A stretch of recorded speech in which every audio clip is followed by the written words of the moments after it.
नमस्कार दोस्तों ज़िंदगी अनवरत रूप से चलती रहती है कुछ एक घटनाओं के बावजूद। और ऐसी ही कुछ घटनाओं का ज़िक्र मैं आपसे बांट रहा हूँ आज। और उनमें एक घटना है हिंगलाज माता मंदिर से जुड़ी हुई।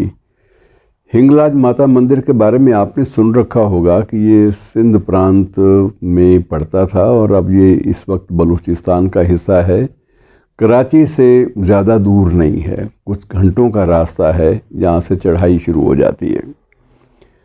अब इससे जुड़ी हुई राम कथाएं कभी भी शायद प्रकाश में ज़्यादा नहीं आई, लेकिन अब धीरे धीरे ज्यों-ज्यों अतीत की स्मृतियों के पन्ने खुलते हैं, एक ये भी प्रसंग बीच में आता है कि राम का भी संबंध हिंगलाज माता के मंदिर से था।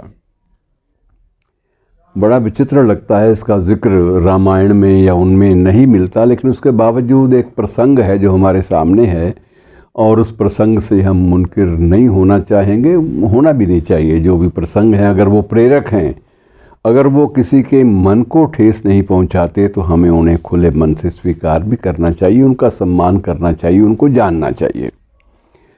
अब ये श्री राम से जुड़ी हुई जो हिंगलाज माता की जो कथा है, इसमें एक प्रसंग ये आता है कि जब रावण का वध हुआ तो भगवान राम को ये लगा कि कुछ भी हो, वो विद्वान तो था, ब्राह्मण था, और ब्रह्म हत्या का आरोप तो मुझ पर लगेगा, भले ही मैंने वो ब्रह्म हत्या पाप का, अनाचार का, अत्याचार का या शोषण का विरोध करने के लिए मेरे हाथ से हुई हो, लेकिन जो हुआ उसके जो प्रभाव हैं वे मेरी प्रजा पर ना पड़े, उनसे मुक्त होना बहुत ज़रूरी है। तो उन्होंने निर्णय लिया कि मैं वहाँ हिंगलाज माता की यात्रा पर निकलूँगा।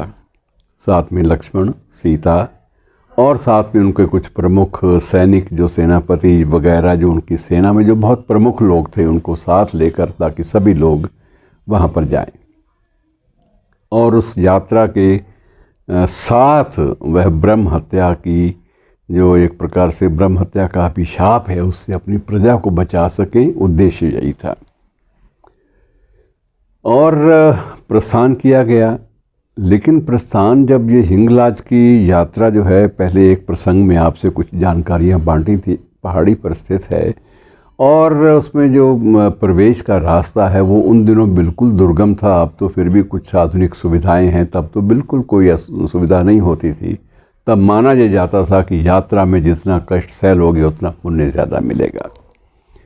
उसी मार्ग से जाते हुए, पहाड़ी मार्ग से, संकरे मार्ग से गुज़रते हुए राम जी ने जब प्रयास किया कि मंदिर के करीब पहुँचें या थोड़ा सा दूरी तय हो जाए, तो वहाँ जो उनके मंदिर के जो रक्षक थे, उनको भी उनके बहुत सारे भैरव कहा जाता था कि वो रक्षा करते थे। एक भैरव देवता नहीं बल्कि अनेक भैरव रक्षा करते थे देवी हिंगलाज के मंदिर की शुचिता को बनाए रखने के लिए, पावनता को बनाए रखने के लिए। उन्होंने रास्ता रोक दिया कि हम इस यात्रा पर आपको नहीं जाने दे सकते, हमारे लिए ये संभव नहीं है कि आपको आगे बढ़ने दें। आगे बढ़ने से पहले आपको फिर से हमसे लोहा लेना पड़ेगा, रक्तपात भी होगा, सब कुछ होगा, लेकिन मंदिर तक आपको नहीं जाने देंगे।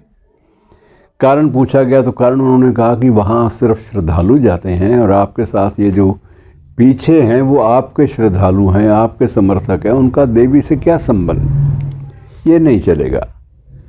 तो राम उनकी भावना को समझ गए कि दर्शन आप करना चाहते हैं, अपराध का बोध आपको है, आप उससे मुक्त होना चाहते हैं, तो ये नहीं चलेगा। और श्री राम ने अपनी सेनाओं को, अपने सेनापतियों को, सबको कहा कि तुम लौट जाओ या वहाँ प्रतीक्षा करो, हम लोग जब मंदिर की यात्रा करके आएंगे, अनुष्ठान करके, तो उसके बाद आप लोग ले जाना हमें, लेकिन ये नहीं चलेगा। और उन्होंने ये भी कहा कि ये शस्त्र जो आपके पास, जो ब्रह्मास्त्र वगैरह हैं, ये भी आप छोड़ जाइए, आप सिर्फ वन्य जीवों से, जंगली जानवरों से रक्षा के लिए अपना एक आध तीर कमान रख लीजिए, इसके अलावा और कुछ नहीं, कोई तामझाम नहीं, और आप तीनों जा सकते हैं, चौथा बंदा कोई नहीं जाएगा। तो इस प्रकार से इस रूप में श्री राम ने आगे बढ़ने का ठान लिया और वो बड़े विनम्र भाव से, श्रद्धा भाव से गए। वहाँ जो भी निर्धारित जो विधियाँ थी उस ब्रह्म हत्या के अभिशाप से मुक्त होने की वो पूरी की, पूजा अर्चना की, और पूजा अर्चना के बाद वो लौटे, और लौट कर उन्होंने फिर दोबारा, वहाँ भी बाधाएं और भी आगे आईं। बीच में कहते हैं एक जगह पानी नहीं था, उस वक्त ये सारा क्षेत्र ऐसा था कि जहाँ पानी की भी समस्या थी। तो उस वक्त भी एक बार लक्ष्मण को देवी का नाम लेकर तीर धरती पर छोड़ना पड़ा था और पानी निकला। कहा तो ये जाता है कि पानी तब भी नहीं निकला। और उसके बाद हनुमान जी पीछे पीछे, वो तो हमेशा साथ ही रहते, उनकी ध्वजा पे रहते हैं, तो वो गुस्से में आ गए। उन्होंने अपना वो मुष्टक प्रहार करके कोशिश की कि धरती को पाड़ के पानी निकाल दूंगा। ये क्या हुआ? तो नहीं, पानी नहीं निकला। तो तीसरा जो उपाय था, सीता ने कहा कि ये तीसरा उपाय मैं करूंगी, आप सबके बस का रोग नहीं है। मैं श्री राम को नई परीक्षा में नहीं डालना चाहती। हो सकता है इनकी परीक्षा के बाद जल ना निकला तो फिर क्या बचा।